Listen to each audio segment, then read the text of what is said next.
Nama saya Selvi.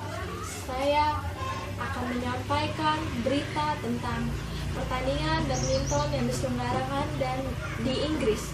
Pada kejuaraan ini, ganda putra kita yang bernama Kevin Sanjaya dan Marcus Gideon mendapatkan juara pertama dan mengharumkan nama bangsa Indonesia.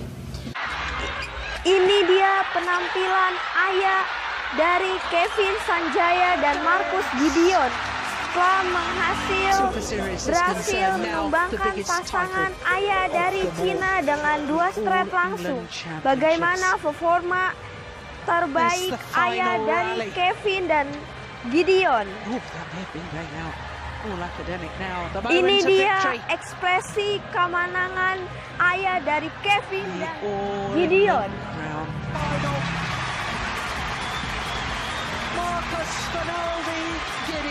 Bagaimana pendapat Anda tentang kejuaraan badminton yang diselenggarakan di Inggris yang dimenangkan oleh ganda putra kita Kevin dan Gideon?